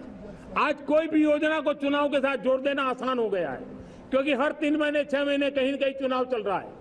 कोई भी योजना जाहिर करोगे आप तो मीडिया में देखेंगे, चुनाव आया तो फलाना हो गया, चुनाव आया तो फलाना हो गया। हर काम को चुनाव के रंग से रंग दिया गया है। और इसलिए देश में व्यापक चर्चा हुई है, सभी राजनीतिक दलों ने अपने विचार रखे हैं। एक कमेटी ने बहुत बढ़िया अपना रिपोर्ट तैयार किया है। 1 नेशन 1 इलेक्शन के लिए देश को आगे आना होगा। मैं लाल किले से तिरंगे की साक्षी में देश के राजनीतिक दलों से आग्रह करता हूं, देश के संविधान को समझने वाले लोगों से आग्रह करता हूं कि भारत की प्रगति के लिए, भारत के संसाधनों का सर्वाधिक उपयोग जन सामान्य के लिए हो, उसके लिए 1 नेशन 1 इलेक्शन के सपने को साकार करने के लिए हमें आगे आना चाहिए। मेरे प्यारे देशवासियों, भारत का स्वर्णिम कालखंड है। 2047 विकसित भारत, ये हमारी प्रतीक्षा कर रहा है। बाधाएं, रुकावटें, चुनौतियां, उसको परास्त करके एक दृढ़ संकल्प के साथ ये देश चलने के लिए प्रतिबद्ध है। और साथियों, मैं साफ देख रहा हूं, मेरे विचारों में कोई झिझक नहीं है। मेरे सपनों के सामने कोई पर्दा नहीं है।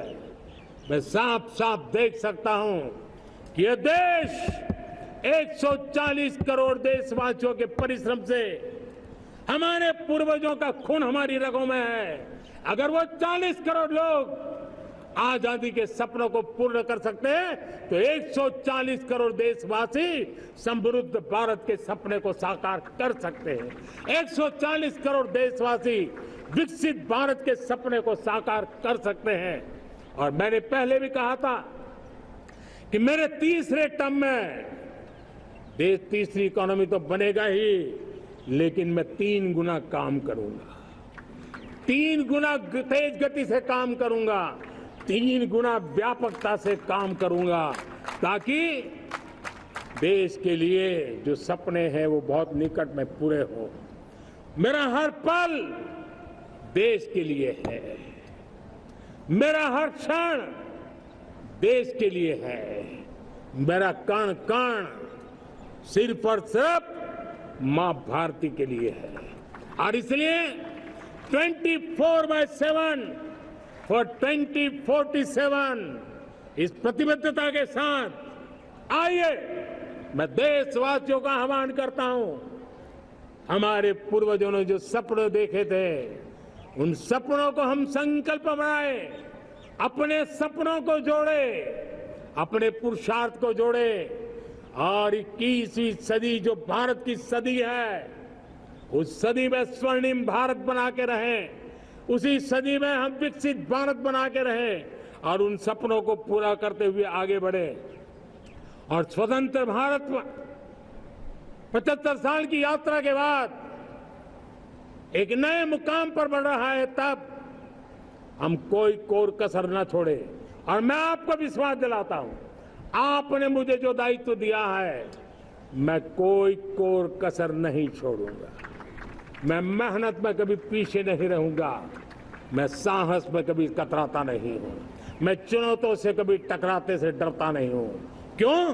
क्योंकि मैं आपके लिए जीता हूं, मैं आपके भविष्य के लिए जीता हूं, मैं आप भारत माता के उज्जवल भविष्य के लिए जी रहा हूं। और उस सपनों को पूरा करने के लिए आज राष्ट्र ध्वज के छाया में, तिरंगे की छाया में दृढ़ संकल्प के साथ हम आगे बढ़े। इसी के साथ मेरे साथ बोलिए, भारत माता की, भारत माता की, भारत माता की, वंदे वंदे वंदे वंदे। जय हिंद, जय हिंद, जय हिंद।